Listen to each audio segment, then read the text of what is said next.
Hello, everybody. Ella J here for A Wrestling Gal, and today I am joined by one of Australia's fastest rising stars, Albie Anne Troska. How are you today? I'm good, thank you. How are you? I am so excited to be chatting with you because you are literally the possibly the most vibrant, bubbly, bright, colorful wrestler I've ever seen. And I had to wear rainbow bright colors today just for this occasion. So I am so excited to be talking with you.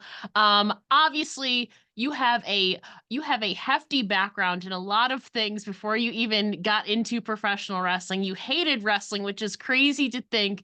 Here you are now. But before we get into wrestling, we'll get into some of your backgrounds before you laced up those wrestling boots. You've obviously made several waves, like I said, in dance, gymnastics, theater, probably even more that maybe we don't even know about. Can you talk to us about the extent of those backgrounds and kind of how involved you were in each? Yeah, of course. So I was a dancer for 21 years. I kind of did my official retirement last year. I did gymnastics for 10 years and then I did theatre for about 8 years as well. So yeah, it's pretty crazy. I'm a qualified tap teacher. I was a dance teacher since I was 15. I started. Yeah, and then a couple of years ago, I started teaching singing as well. I started my degree and I'd finished all my official exams. I studied at the Trinity College of London. So I finished all my musical theatre exams and my classical exams. So I was basically like a fully qualified teacher in both singing and dance. Gymnastics, literally, I did that for 10 years. The only thing that stopped me was I had a really severe injury at gymnastics. So I was like, yeah, done there. But yeah, I absolutely loved all of it. I still to this day, I really miss dance. I think I'll probably go back next year. I'm like, oh, I retired, and then I'll be back. Now, was the decision to retire from dance? Obviously, you have a lot going on in your life, school. Did you just complete school, by the way? It sounds like you like your finals for your senior year, or No, so we don't really have a senior year in Australia. okay, It's more like okay, 2, 3, or 4. okay. Um, yeah, but I'm about to finish. I only have 2 semesters left. Okay, so yeah, so 2 semesters, I assume is maybe it's equivalent to 1 year. I don't, it might be a little Yeah, bit different in Australia. Okay, okay. yeah, We'll get to that in a moment, but you're very close to finishing that. Now, your decision to kind of retire, obviously you have a lot of things going on. You're teaching dance, you're going to school, you're wrestling. Was that decision kind of you want to shift your focus to more wrestling and obviously your schoolwork? Talk to us about the decision to retire from dance. it was kind of just a bunch of factors all coming together. Early last year, the owner of my dance studio passed away, and she was a huge part of my life. I'd known her since I was 6 years old. She was a huge inspiration for me. And they decided to keep the studio open for 1 more year, but to kind of close it because it wasn't real. Her daughter and granddaughter were running it, and it just wasn't the easiest thing that they could do. Um, since her passing, it was so hard to be there every single day. And I just kind of said, they shut down the studio, that had been my home since I was 6 years old. And I just kind of decided that it wouldn't kind of feel right doing it anywhere else. And I do have so much other stuff going on. So I could have said oh no, I'll keep doing it like that. But it just didn't sit right with me because I was like, oh, Yeah. I've danced for years. This has always been my second home. I come here every single week. And I even put up a post the other day joking about the fact that I missed my weekly therapy sessions because I'd literally sometimes walk into that, and just burst out crying and being like, oh my God, I'm so busy. What's going on? And I was like, I can't just do that to a bunch of random strangers that I've only known for 2 months. If I do another dance class, that's weird. So yeah. Oh, laters. Yeah, it was just kind of a bunch of extenuating factors of it didn't feel right. And then I had so much other stuff going on that I was like, oh, I can't really start it in this studio and dive right in because the time and energy that it takes to do that is just, oh. So But you're yeah. still you're still teaching dance though, correct? Yes and no. I just kind of like cover every once in a while for like a few dance teacher friends of mine. Like they'll just message me and be like, "Oh, I'm going on holidays. Can you just cover a class for 2 weeks?" I'm like, yeah, sure, So why you just like wrestling, you will never truly retire, I'm gonna not? guess. Oh no, one foot always in the door. Like you unfortunately never get to leave. Yeah, I obviously didn't dance as extensive as you did. I danced for 5 years, and then all of their sports took over. So I completely get that. But obviously with your background in theater, you said you did it for about 8 years, I think. That was Yeah. more kind of I assume that's probably like middle school. I apologize if they don't call it middle school, high school in Australia. Was that kind of later, like preteens, teens, or was that earlier on in your childhood? No, I didn't start it till I was 12. I think I was when Okay. I was old enough, or maybe 13. Yeah, around 12 or 13 I started because it wasn't really a passion of mine. Like I'd always been a dancer. And then Yeah. my mum put me in lessons because I was like, as a kid, I was pretty like musically inclined. Like, you know how some kids are just like good at math or good at English. Yeah. Like I just noticed that like I had like this inclination for like music. So like she put me in piano classes and singing lessons. So I was always like a dancer, and then there was this like secondary thing. Um, and then yeah, like I think it was like my brother's ex-girlfriend was into theater and they were dating at the time. She was like, "Oh, just have Albie come and like do a class, like, and see what it's like." Um, and yeah, I just kind of fell in love with it. And at the time I was like a huge like dancer first. And like we're here in Newcastle for some reason, like it's either you're a singer or you're a dancer. And like the dancers were like not very common. So they were like open arms, like, please come in, please do Yeah. it. And yeah, I broke my leg, ankle, and foot and had to have a complete reconstruction of it. And I got super depressed. Like, to be honest, I was like 13 years old and I was like, Mum, my life is over. And she was like, Yeah. "Come." So she really pushed the singing and the acting into me because she was like, you can't dance right now. Like, you've got to recover. So then, yeah, it just became this like thing because I couldn't dance, but like I could still be a part of like performing.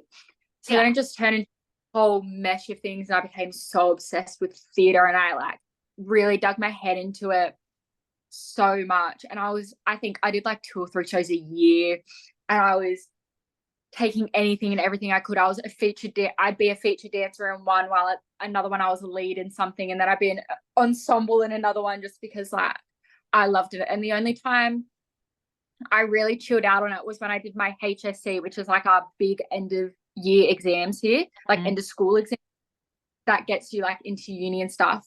And I think that year I did one musical and then I found wrestling and like that was it. I just kind of went, oh, this is just musical theater on steroids. I'm going to go join wrestling. Pretty much. Yeah. Thank you, Ref Hannah, for that, by the way. Oh, Love her. She's fantastic. Have you known, obviously you knew Hannah before professional wrestling. How long have you known Hannah? Like, where did you two first meet? in theater, funnily enough, Oh, that's her the sound guy for a bunch of shows I was in. And my mum is heavily involved with my life by choice. Like, yeah. it's a we're both happy with it. She would try to weasel her way into a musical theatre show any way she could. She would be a stagehand or she'd be helping with costumes or anything. And they ended up becoming really good friends. So my mum and Ref Hannah's dad used to do the sound together. He would teach her the sound for the Yeah. show. And yeah, we just like got to know each other through that.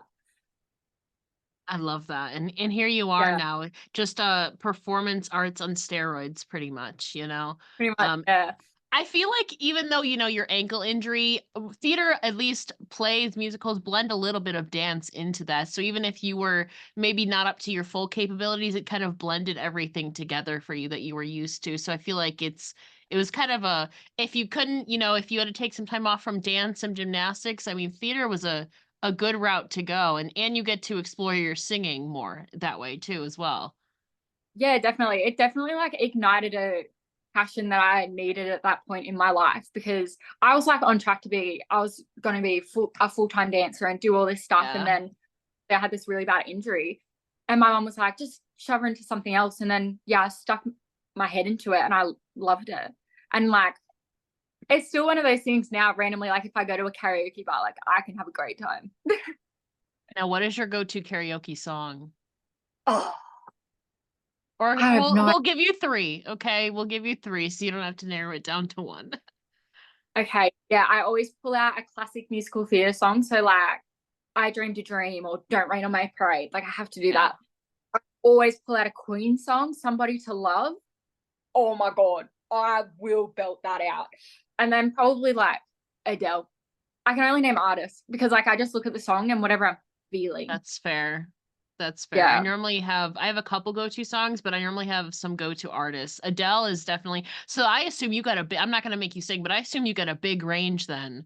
If you can pull off an Adele, that's impressive. Thank you. Thank you. Yeah, well, I live my life. Yeah. Now, looking back on your theater career, specifically middle school, high school, again, I don't know what they call it. What do they call it in Australia, by the way? Is it, I don't even. There's no middle. You just have primary school till you're 12 and then high school till you're 18. Okay, interesting. There's no. Noted for future reference. Thank you. Do you have any memorable performances within the realm of theater, whether it's a play, a musical, anything like that? I have some like memorable bad moments, to be honest. Okay. Like I remember when I was 12, I was in Pirates of Penzance, which is a very old school classical musical. And somebody stepped on my dress and it ripped in half. And that was probably the funniest thing that ever happened to me on stage. So funny. Or I was in Chicago and I had to be in this scene. I was probably like, I think 15 or 16. I was too young to be in this scene where I was having a threesome. And if you know the musical Chicago, I think you know exactly what scene I'm talking about. And I accidentally tripped over and pushed a chair off stage into the audience. That was a slay for me. Yeah. Did a person get hit with this chair? Some man just caught it. And I fully broke character and went, oh my God, I'm so sorry. And he went, no, it's fine. And then like handed me back the chair. Well, thank goodness he's okay. And you were okay. Oh my gosh, girl. Yeah, it was so funny. But like, I think probably the most like good memorable thing I did was I was the halftime show for our home soccer team here for their grand final. And that was like in front of like 40,000 people. And I don't think I'll ever that was just like crazy just to well luckily it seems with everything that you've done you have that stage presence and you have that self-confidence, you know, and with public speaking and all of that you kind of have to at that point. It's you make it. You know what, that's relatable. You know, before I come out, Matt Gage has to give me antacids because I'm on the verge of throwing up it before every show. It's so bad. But like, fake it till you make it. It also shows that you care, though. You know, if you're nervous, it shows that you care, that you have that passion, you know? Yeah. Like, I get told that all the time, that if you're nervous, you've got hiccups, is what I hear all the time backstage. And I'm like, yeah. I'm the exact same way, though, except I feel like I have to pee instead of throwing up. It's just, it's a whole... Yeah, same. I'm always so myself in the ring. I'll just get up and there'll be a wet patch. Oh my gosh, you know. So far, but you know what? It'll happen one day. Yeah, I mean, hopefully not, but fingers crossed, crazier things have happened. You mentioned, you know, within the realm of music, you obviously have 1 year left to get your bachelor in music. What is your motivation behind your pursuit? Obviously, you're very musically inclined, but what's your motivation behind the pursuit of this particular degree and kind of goals after you complete the program next year? I love when people ask me this question because it's so funny. Because I originally started it because I wanted to be a music teacher, like a high school music teacher. Mainly because I had, sorry, my dog is shaking, lady. Because I had such a problem with the HSC music system when I finished school. So like one of the big issues with it is they have like two teachers who are musicians go to a school and they mark everybody. But the issue is like, obviously those teachers aren't like versed in every single instrument ever. So you can kind of like cheat the system and do really well because chances are they probably don't play your instrument and just like fake it till you get a good mark. which I thought was really unfair for most students because they don't get to get like an accurate reading of like how well they actually did. So I really wanted to be a music teacher and kind of like fix that and help do that. This is me at like 16. And then I started uni and realized that if I want to change the education system, I have to be a politician. You can't just change it being a music teacher. And I was like, oh, that's so silly goofy of me. So I'm just like now doing my degree because I'm like, oh, I'll just finish it. Like I got so far into it, I'll just finish it. And then I've always had like this passion for music. So like, why not do it? Like after uni, I'm not going to use it. I mean, you never know. It's always good to have a plan B though, you know, as they say, especially because professional wrestling, you know, knock on wood, is so unpredictable and there's so many inherent risks. So it's good that you have that in your back pocket, you know, and it's something that you're passionate about that you can go to at any time, really, I feel like. Yeah. So I could do something with it eventually, but like at this point in time in my life, I'm going to finish my degree and then just like have a bunch of letters after my name. You know what? That is fair. That's fair. I am also not using my degree right now and doing stuff related to wrestling for my career. So completely understand that. Have not used my degree since then. So I get that. Yeah. But you know, in my family with a degree. So like I at least get that like humble brag of like, I'm the first one with a degree. So everyone back off. I'm the smartest in my family. Yeah, you will always have that bragging right, you know, even if you don't use it. So there you go. Yeah. And I'm the youngest too, so I have to brag. You know what? I'm the oldest. My brother does the same thing. You know, obviously you've still got a year left, but looking through your studies so far, I don't know the Australian, you know, university system, but I assume you might have a thing called electives or classes that aren't requirements. Throughout your studies, what has been the most fun course that you've taken, whether it's related to your degree or not? So I have two of my favorite courses. One was in management, which I was actually not keen to take at all because I was like, what does that have anything to do with me? Like, because I'm majoring in performance. So I was like, why would I have anything to do with that? But it was actually one of the most interesting courses I took because it was about like management of a performer. So we learn about the tax system, managing social media, like how to make connections, stuff like that. Like it was so random. Like we even learned about like the tax system of musicians and stuff like that. And I was like, this was the most random course I've done, but it was actually so interesting and so useful. And I like use a lot of the skills that I learned in that course to like in my wrestling, because obviously like at this point in time, like I don't have a manager. Like the closest thing I get is like the guy who runs my training school. Like, so like professionally talking to someone, emailing people, like how I sort out my finances, with getting paid and taxes and all that. Like I actually use that the most. It's probably the most like useful life skill one. And then like the most like actual fun one I took was I did a course in protest songs. So it was just music that was used for protesting. And it was so interesting purely because I stumbled across one fact and then based the entire coursework on this one song, which was the song from Beetlejuice, the Day-O song, was originally a protest used in the Jamaican Civil War. And there's a conspiracy theory that they put it in Beetlejuice so that when you looked it up, you wouldn't see anything about the Civil War or how it was used in the Civil Rights Movement or anything. That changed my life, that knowledge. It is my number one fun fact to tell people. And like, I think the minute I found out that information, I did every assignment on that one song from then on. I had so much fun. My lecturer was so sick of hearing about it. And I was like, too bad. This is my favorite thing ever now. Low-key sad though too at the same time, but I'm down for a good conspiracy theory. Honestly, that could be a whole other separate conversation. There's so many intriguing ones out there. I love conspiracy theories, and especially random conspiracy theories like that. But the random media ones, oh, they get me so good. I love it. Still on the topic of music, obviously wrestling and music blends together beautifully because, like you said, it's a performance art. You have your own theme song. You were talking about some of your go-to, karaoke artists and stuff like that. But in general, if you could have any band or artist create and write a custom theme song for you, entrance song, who would it be, and what would the vibe or sound be like for it? Oh, Chapel Roan. I'm so obsessed with her at the moment. I love her so much. There is just something so special about how that woman presents herself and sings, and like her recent album.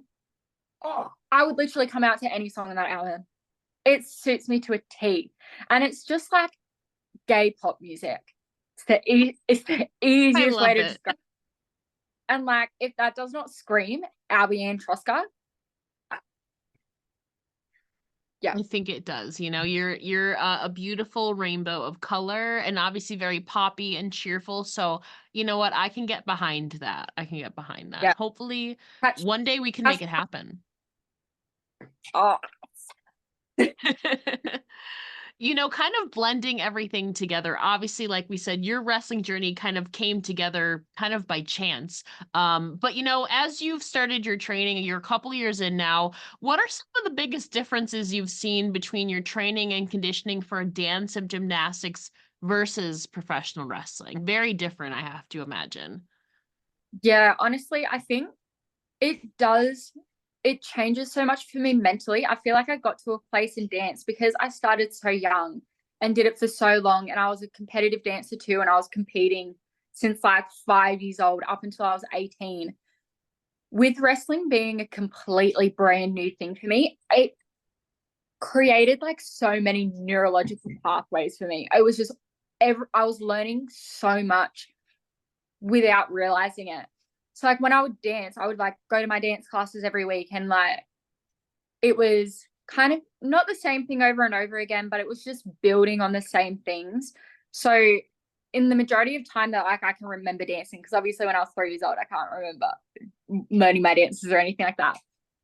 But it starting wrestling at like 19 and then all of a sudden being kind of thrown into this world that idolizes completely different things as well. Like when I was a dancer, I remember everybody that I danced with was just like, oh, well, I want to be more flexible. I want to be skinnier. I want to be lighter, like stuff like that. And then I went to wrestling where I was just like, if you look back on photos of when I first started wrestling, I could get blown away in the wind. I was so small. And then they were idolizing eat more, be bigger, be thicker, be more fit. I was like, I've never been trained like this before. Like the goals were so different.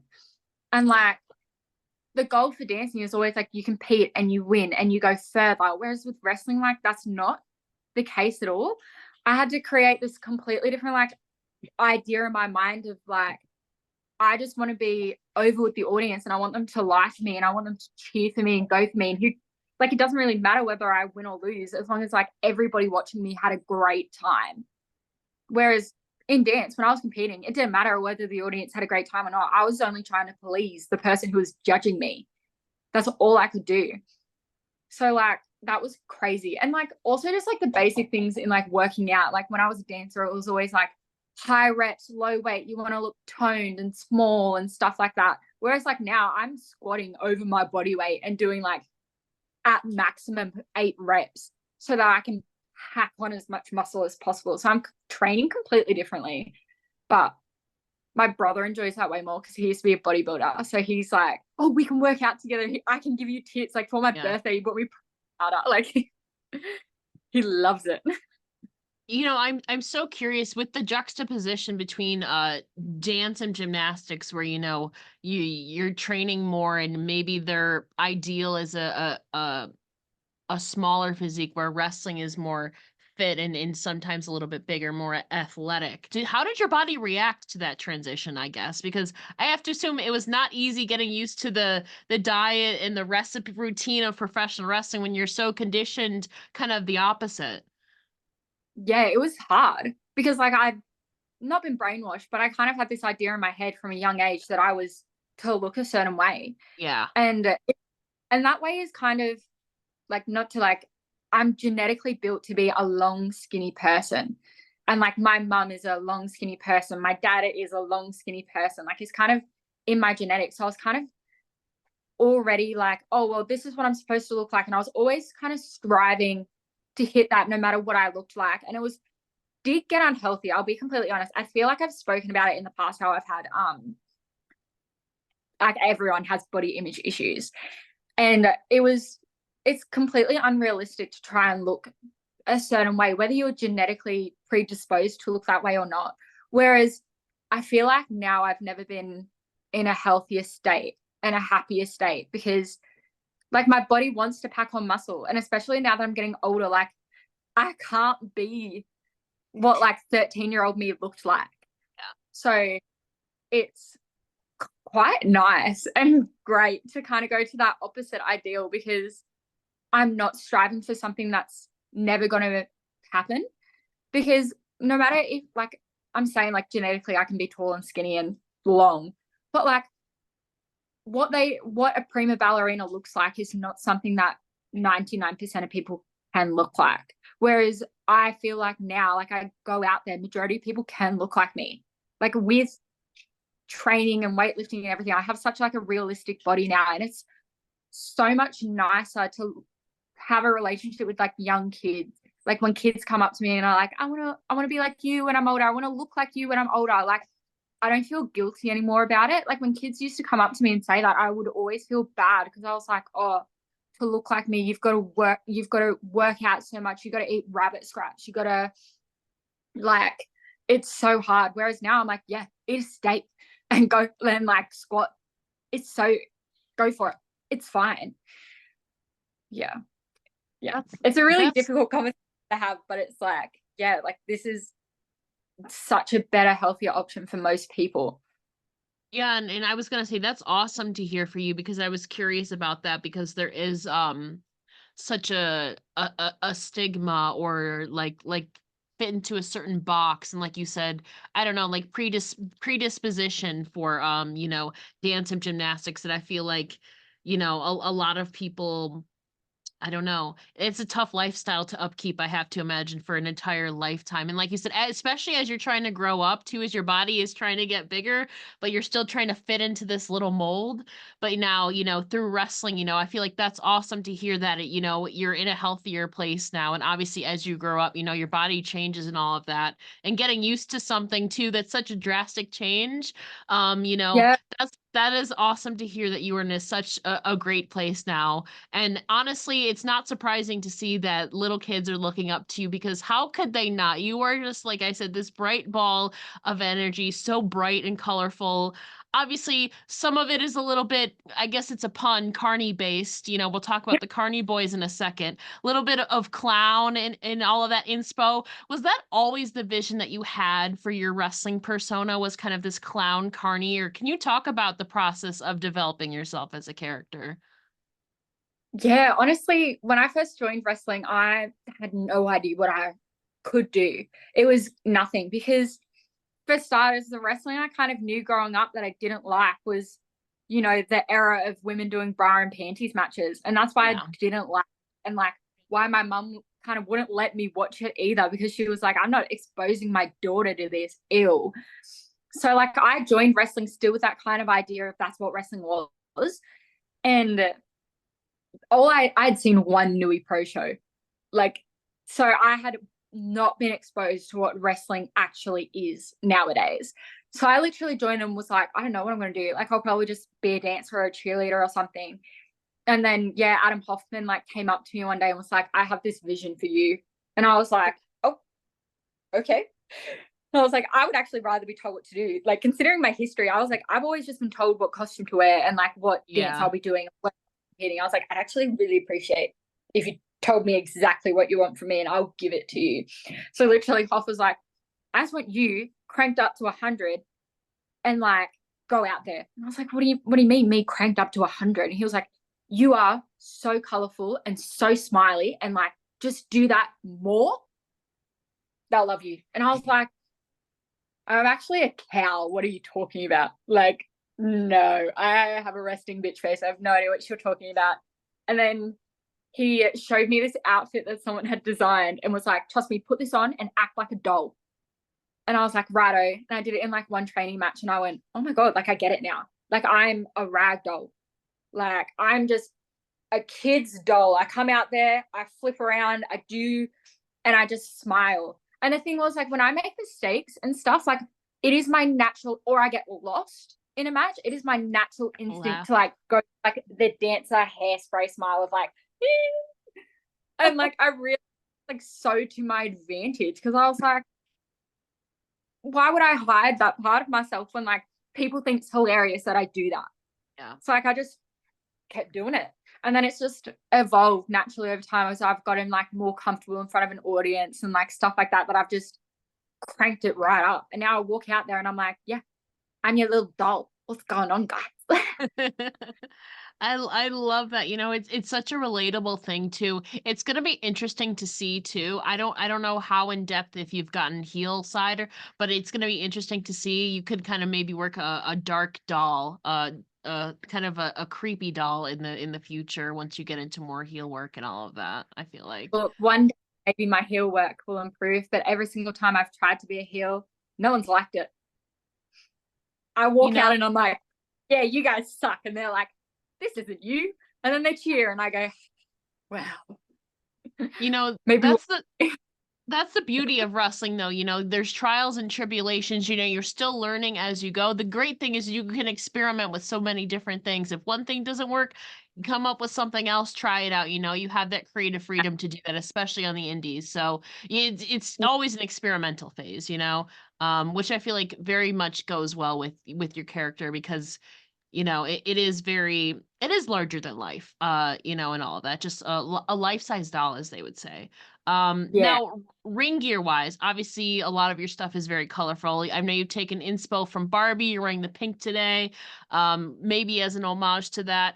What would you say are your general sources of inspiration when you're envisioning and crafting these ring gear designs and presentation? I don't know. Sometimes I look at old dance costumes and go, oh, I really liked how that looked on me. And I just redesign that. Or sometimes I just find a piece of fabric that I like and go, yep, this is what I'm going to create from that. But like, I really just wing it. There's like, so I'll go on like Etsy or Pinterest and look up like old school acrobatic outfits, like things that people used to wear in the circus. And I go, that. And just recreate that. But really, like, it just comes from my brain. I just start drawing, I color it in, I send it to my gear maker, and she goes, this is what's actually realistic. And I'm like, good. Take me down a peg, humble me. And yeah, we make it. And I have a really good relationship with my gear maker. Like, I'll go over to her house, I'll put stuff on, she'll message me photos being like, I found this, like, my orange gear that I wear, or like pinky orange gear that I wear is a vintage swimsuit pattern. Ooh. That she literally sent me a photo of and went, isn't this so cute? And I went, you'll make me that. Thank you. XX. Yeah. But like in real life, I'm very eclectic and like I love vintage stuff and everything. So a lot of inspiration just comes from, where did I go? A lot of inspiration just comes from that of I just like how those look and I like how they sit on me and stuff like that. But yeah, overall, it's just I start drawing and then I just continue going until somebody says that's no longer something that is physically possible to be made. And I go, all right, we'll see what we can do. That's awesome to hear though, you're keeping your options open and stuff like that. That is so interesting because I feel like the fashion too and like I'm thinking like 80s aerobics, and kind of like circus. I feel like that would just be so interesting to look back on all the different fashions, like, and all that. There's so many different options, but make it own, your own modern twists too at the same time. Yeah, exactly. And like some of them are just classic styles. Yeah. Like you look back at some of the old like Barbie outfits and it's like that you could wear that anytime. Like Margot Robbie was on the runway recreating them and she slayed. Like you can't say she looked bad. So like of course I'm gonna look at that and go, yeah, I'll transform that into an outfit, thank you. Yeah, they're timeless. Barbie, I feel like, is always timeless. So that's Yeah. obviously very well goes much with the bright and colorful vibe. And as we mentioned earlier, you are one half of the Carney Boys. That's Boiz, alongside Matt Gage.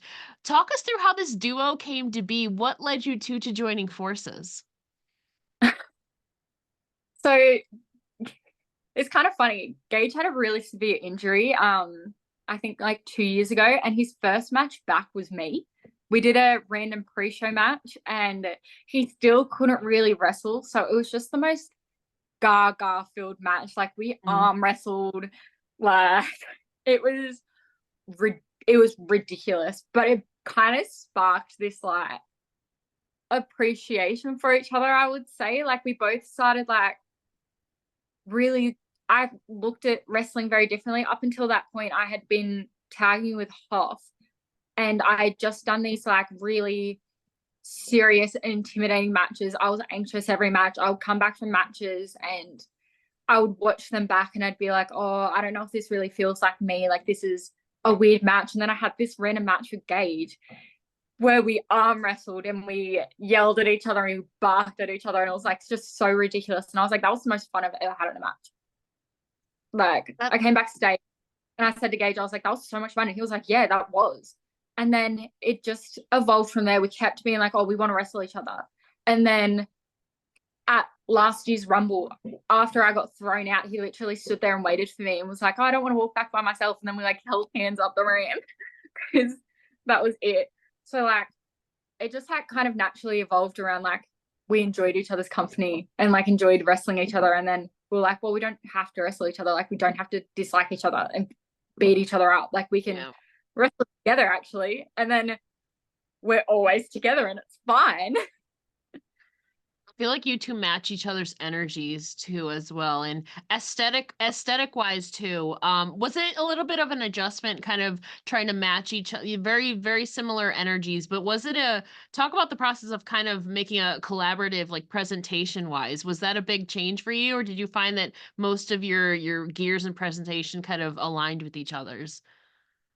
We always joke that we have a Bluetooth brain. We always like kind of know what's going on in each other's brains. Like we are half of each other. Like we are together as one whole. Mm. So like I literally messaged him being like, I want to have matching gear. And he goes, you, no joke, was just thinking this to myself.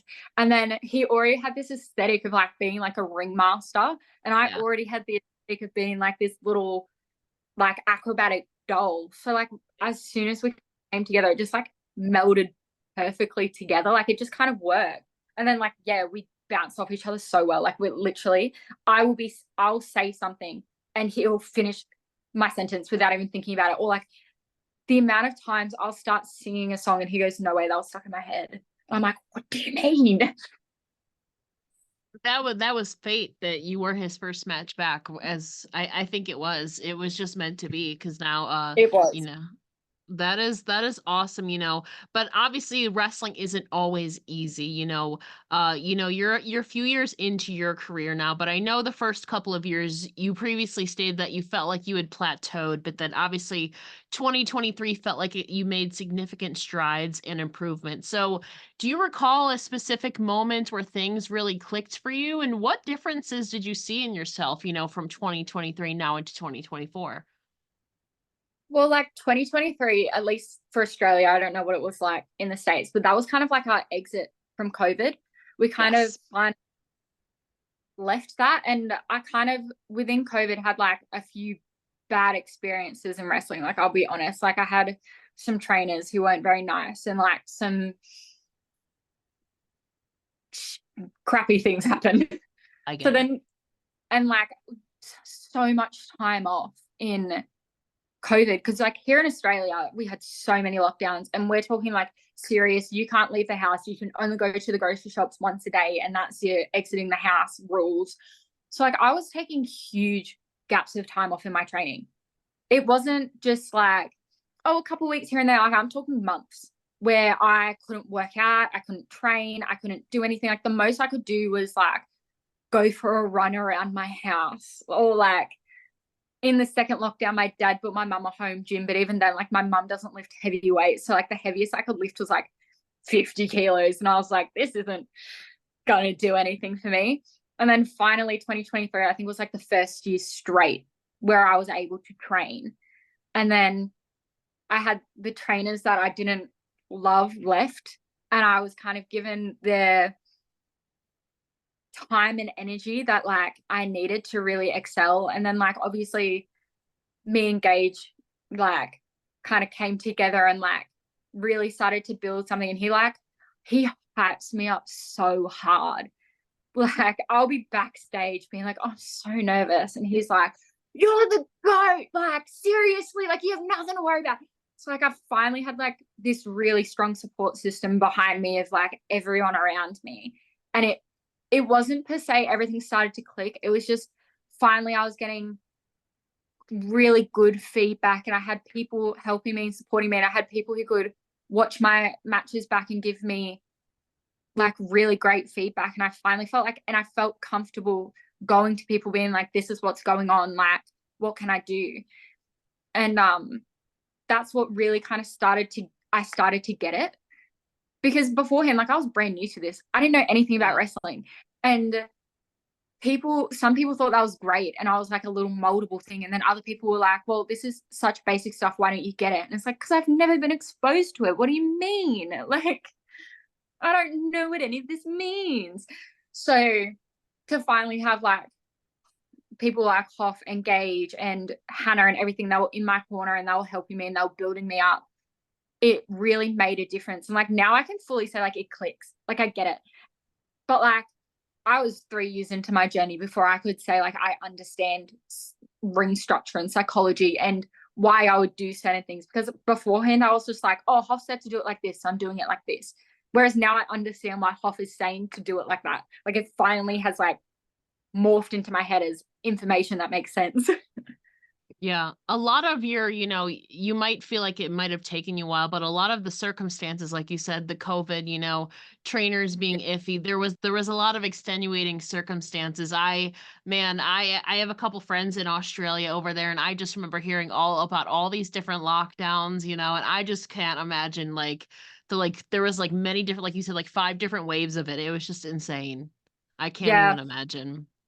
Yeah, it was awful. And like it's great that our country took it so seriously, because it did Oh save a yeah. lot of lives. So grateful for that. But like, man, it was inconvenient for me. But yeah, Yeah. also like I support the government for doing that, because I'd rather be alive than like be further along in my career. The sacrifice was worth it.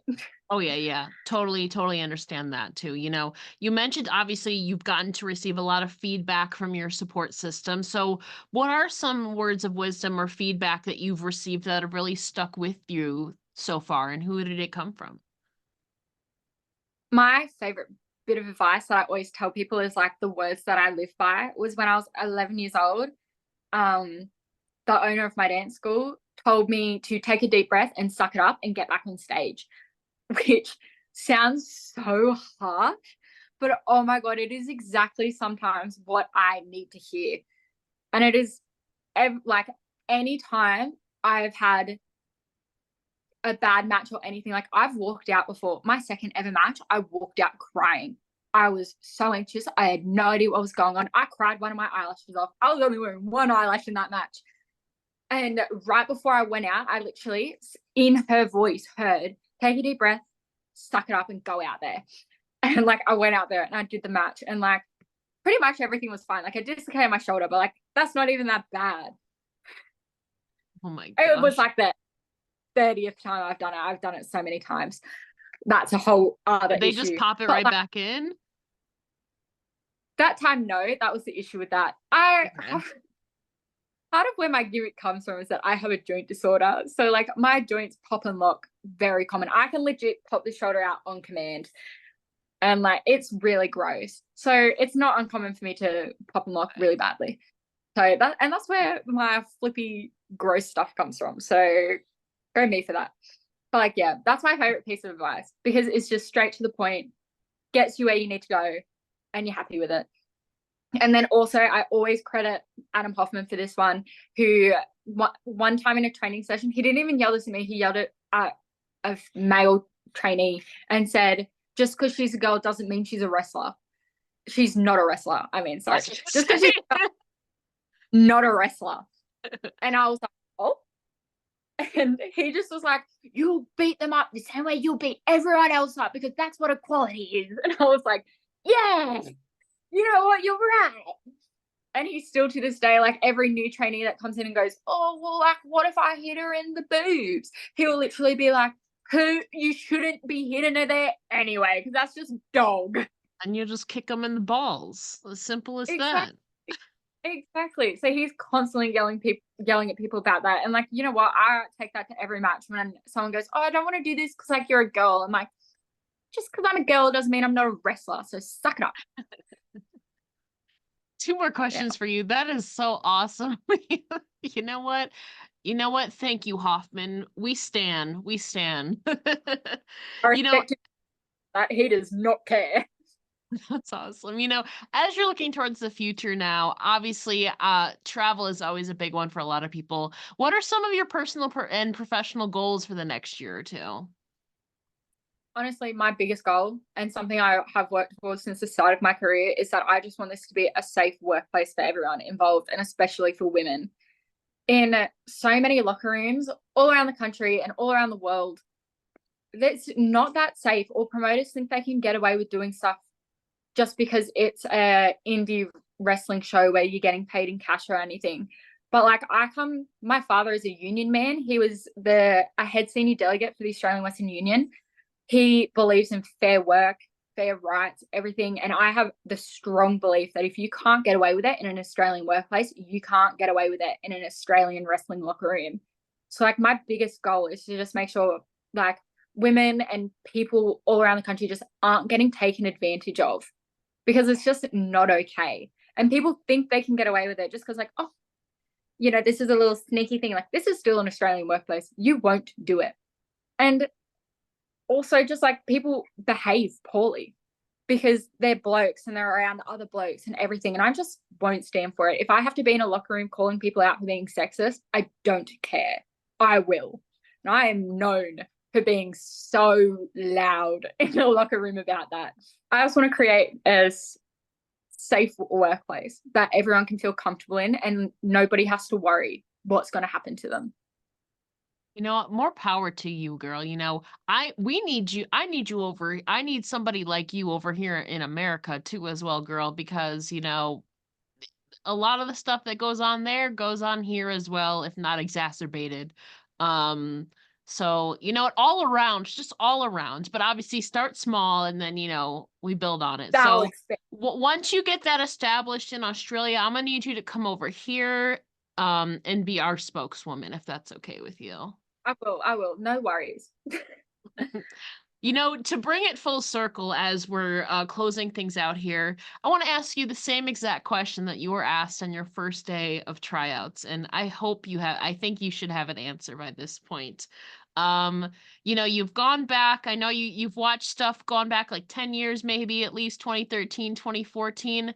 Who was Albie Anne Troska's favorite professional wrestler? Okay, here's my Mount Rushmore of wrestling. She's got multiple. This is significant progress. Okay. Tiffy time. Chelsea Green, Maxine Dupree, Drew McIntyre. Thank you. That's it. Drew McIntyre is one of the girlies. Now, I have to ask, you know, completely, Tiffany, great. Chelsea's facial is great in the ring, character work as well. Maxine is getting there. She loves the diva era as well. I have to ask about Drew McIntyre. He's clearly one of the girlies. I love his current heel work, but what gravitated you specifically towards Drew McIntyre? He is the most beautiful man ever, and he's so funny. People don't get how funny he is. Like that WrestleMania moment where he tweeted saying "bought at work" and then lost. Mm-hmm. That's so funny. What do you mean? People who don't think that's funny, they just don't get professional wrestling. He is so unwittingly funny. That's what it is. I completely agreed. I've been saying this on Twitter. I think this is Drew's best run, like, ever. And the thing is, like, half of it wouldn't be happening had Punk not gone, No, it's obviously we never wish injuries on anybody, but Drew made the most out of they've made the most out of an unfortunate injury. It's an obviously a rivalry when Punk comes back. And Drew is just taking the ball and run with it. I loved that moment too. And then him crawling on the table like a maniac and then Punk just beating him down after that. It's so funny. People just don't get why that is so good. Like that is great. That is great character work. You don't get it. No. It's like, yeah, that's what. And like I feel like all those wrestlers are just like really strong character workers. I'm like, I love it so much. You know what? He's a hater, but I respect the hate because he's dedicated to it. And he's funny. Yeah. He makes it funny. Yeah. You know what? I love that Mount Rushmore. That's fantastic. Thanks. Now, before we let you go, can you please share where the listeners can find you online and support you? Yes, it is just Albie Anne Troska on pretty much every social media except Facebook. I don't have Facebook. I'm not a boomer. Sorry about that. But on Instagram, Twitter, TikTok, Albie Anne Troska, you can find me there. Now, how active are you on TikTok? I'm curious. I literally posted a TikTok right before this. Period. Love that. Yeah, I post all my fit checks, to be honest. If you want to see what I'm wearing, TikTok. That is where you find the fit checks. Good to know. Follow Albie on all the social medias. Albie, thank you so much for joining me here today. It's been an absolute pleasure chatting with you. Thank you so much for having me. I had such a good time.